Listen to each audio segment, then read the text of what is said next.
Welcome, fellow music enthusiasts, to an immersive journey into the heart of guitar craftsmanship.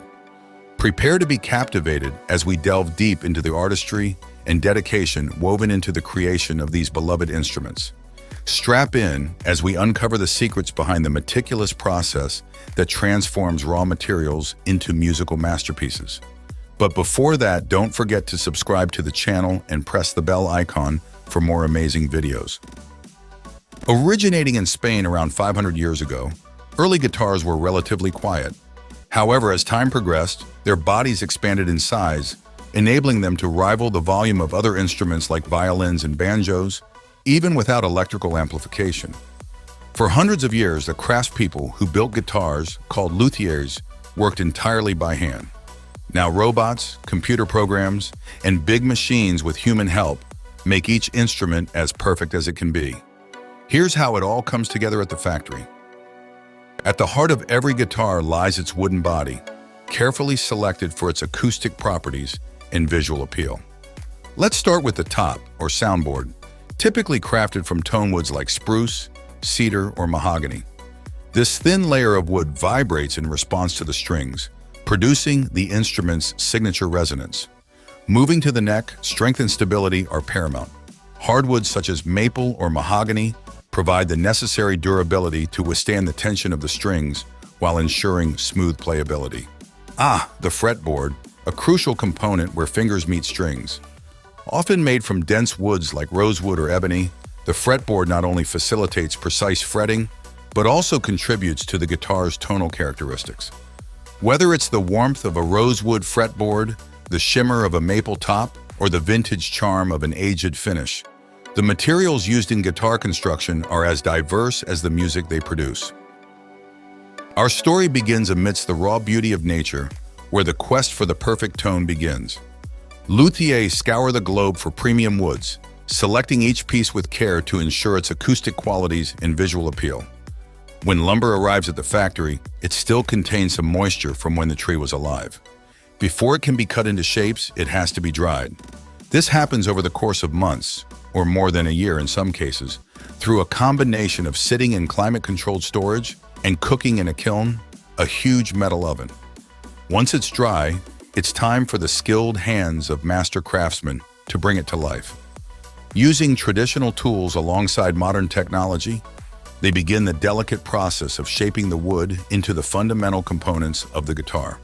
The wood is ready to be cut into the smaller pieces that compose a guitar's body, including the top, back, and sides. About 115 different parts go into each instrument. The top and back of a guitar are each made of a wood panel split in two. The two pieces are matched up based on their color and grain in a process called book matching. A technician might also use a plexiglass form to check that the pieces are the right size for a specific model and that there are no visible flaws in the wood. Closely at the top of a guitar, you might not be able to see that it's two pieces glued together. That's because the sides where the pieces join are shaved flat and tightly clamped together on a Ferris wheel-like machine called a glue reel. Once they're dry, the light-colored spruce tops can be held up to a light to check for defects, like knots or tracks from worms. This process is called candling because luthiers are used to hold the wood up to a candle in a darkened room.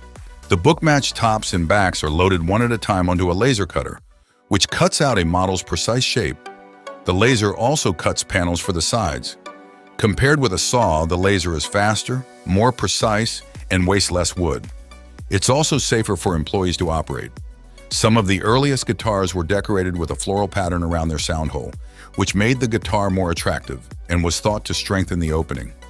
Today, most guitars are still adorned with these designs called rosettes. A fly cutter, a tool that can create circles, carves a track where a luthier inlays the rosette by hand. This trim can be plastic, wood, or mother of pearl.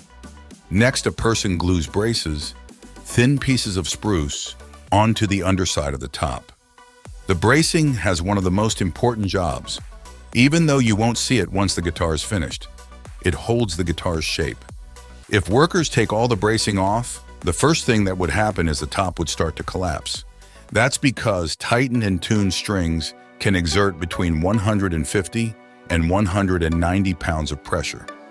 This strong X-shaped bracing supports bigger acoustic guitars that use tough steel strings. It's here that luthiers really work some magic. They bend wood to make the swooping sides of the guitar. Matching side panels are loaded into a press that uses heat and steam to soften the wood and shape it into a curve. Then, the two halves are glued together and clamped into place using a form to ensure the angles are just right. At this point, it starts to look like the outline of a guitar, which is shaped like a figure 8 so it fits comfortably in your lap with your arm over the top. What holds an entire guitar together? Glue. This wood glue, Alan admits, isn't so different from the white craft glue you probably have among your school supplies. A ribbon of mahogany with grooves cut into it to allow it to bend is glued along the side edges. This creates a bigger surface area that someone can glue the tops and backs onto, making those joints sturdier and more secure. Most guitars have a contrasting trim around their edges that protects the raw ends of the wood from bumps, scrapes, and changes in temperature and humidity. This binding is usually made of plastic or wood. A technician cuts a channel into the edges of the guitar, a process called freezing, that the binding will fit into. She also cuts grooves next to the binding to fit decorative trims like mother of pearl. The entire outside of the body is sanded using an increasingly fine grain to get rid of any bumps and grooves. The filler must fully dry out before the body is covered in lacquer, a liquid that dries into a hard protective coat. When the surfaces are smooth, less lacquer is needed, which is important because a too thick coat would dampen the guitar's vibrations and muffle its sound.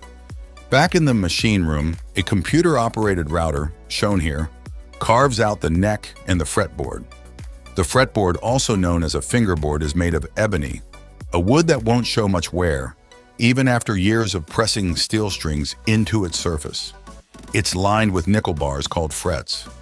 Guitarists press on the gap between two frets to change the note the string sounds out.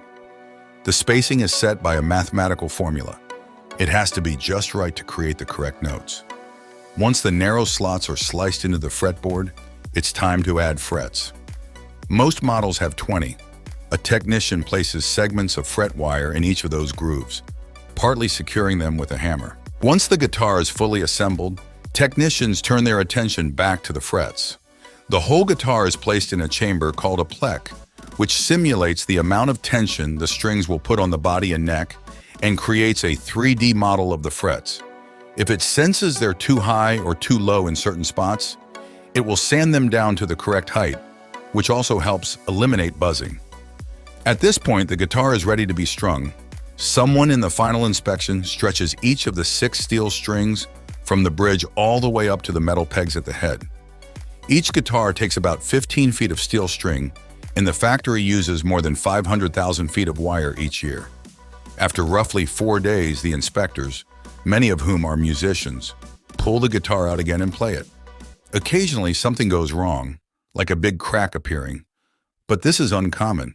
Inspectors check that the guitar sounds good and is comfortable to play.